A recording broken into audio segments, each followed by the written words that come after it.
نبی پاک صلی اللہ علیہ وسلم کا فرمان مبارک ہے کہ جو شخص اہل بیت سے بغض رکھے وہ منافق ہے۔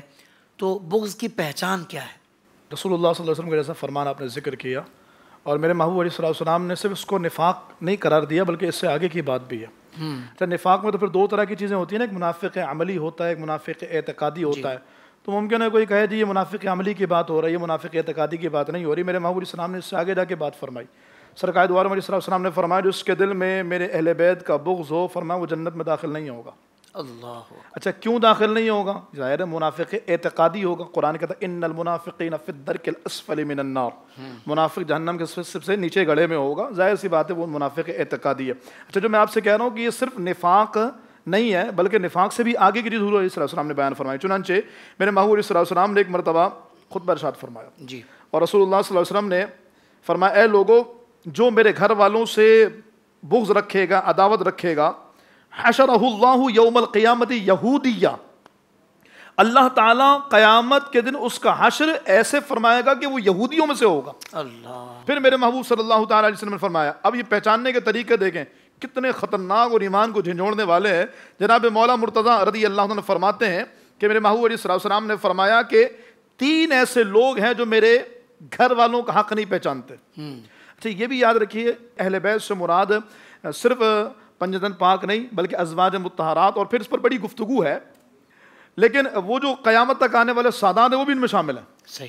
رسول اللہ صلی اللہ علیہ وسلم نے فرمایا کہ 3 ایسے لوگ ہیں جو میرے اہل بیت کا حق نہیں پہچانتے، فرمایا یا تو وہ منافق ہوگا، دوسرے نمبر میں میرے محبوب علیہ السلام نے فرمایا یا پھر وہ اپنے باپ کا ناجائز بچہ ہوگا۔ یعنی میں قرآن کریم نے عتل بعد ذلک زنیم، جو سورۃ القلم میں اللہ تعالیٰ نے رسول اللہ صلی اللہ علیہ وسلم کی شان میں گستاخی کرنے والے کے عیب بیان فرمائے کہ وہ اپنے باپ کا حلال بچہ نہیں تھا، کہ ایسے ہی اہل بیت کا نبی کے بچوں کا حق نہ پہچاننے والا حلال ہی نہیں ہو سکتا۔ اور تیسرے نمبر پر جناب مولا مرتضیٰ راوی ہیں، رسول اللہ صلی اللہ علیہ وسلم نے فرمایا کہ یا پھر اس کے باپ نے اس کی ماں سے حالت حیض میں صحبت کی ہوگی اور پھر وہی بچہ پیدا ہوا ہوگا جو اہل بیت کے حق کو نہیں پہچانتا، یعنی اس کو حیضی بچہ کہیں۔ ہم بہت احتیاط کے ساتھ گفتگو کر رہے ہیں۔ رسول اللہ صلی اللہ علیہ وسلم کی یہ فرامین ہیں ان لوگوں کے بارے میں، یعنی اگر آپ پہچاننا چاہیں کہ رسول اللہ صلی اللہ علیہ وسلم کی آل سے بغض رکھنے والا کون ہے، فرمایا یا تو وہ منافق ہوگا، یا پھر وہ حلالی نہیں ہوگا، یا پھر وہ حیضی ہوگا، اور پھر اس کا جو انجام رسول اللہ صلی اللہ علیہ وسلم نے بیان فرمایا وہ جہنم ہی ہے۔ اور اس کے پہچاننے کی علامت اس کو علامہ ابن حجر نے بھی بیان فرمایا کہ 773 سنہ ہجری کا ایک بادشاہ تھا، اس نے کہا جی سادات جو ہوں گے نا تو وہ اپنے امامے کو گرین رنگ سے منقش کریں گے تاکہ پہچان میں آ جائیں۔ پھر کہا نہیں یار اب گرین رنگ دوسرے بھی استعمال کرنے لگے تو سادات گرین امامہ باندھا کریں گے۔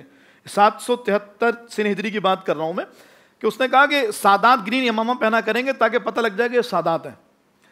تو پھر اس دور کے بزرگ علماء آئے، انہوں نے فرمایا کہ سادات کو امامہ پہننے کی ضرورت نہیں ہے، ان کے چہرے ہی بتائیں گے کہ نبی کے بچے ہیں۔ پھر فرمایا کہ صرف سادات نہیں، جو سادات سے پیار کرنے والے ہوں گے ان کے چہرے بھی بتائیں گے کہ یہ واقعتاً نبی کے بچوں سے محبت کرنے والے ہیں، اور اللہ ان کے چہروں کو بھی ایسا روشن رکھتا ہے، صرف دنیا میں ہی نہیں۔ اب ظاہر نفاق تو قلب کی علامت ہے، کیسے پتہ لگے گی؟ تو یہ بات صرف دنیا میں نہیں بلکہ مرنے کے بعد بھی، اور قیامت میں تو قرآن نے خود کہا یوم تبیض وجوہ، قیامت کے ان کے چہرے روشن ہوں گے، کہ روشن چہرے والے ہوں گے وہی آل مصطفیٰ اور محب آل مصطفیٰ ہوں گے، ان کے چہروں کو اللہ روشن کرے گا۔ زندگی کے تمام شعبوں میں دینی رہنمائی حاصل کرنے اور آخرت کو بہتر کرنے کے لیے ہمارے YouTube channel Islamic digital studio کو سبسکرائب کر لیں اور بیل آئیکن بھی پریس کر لیں۔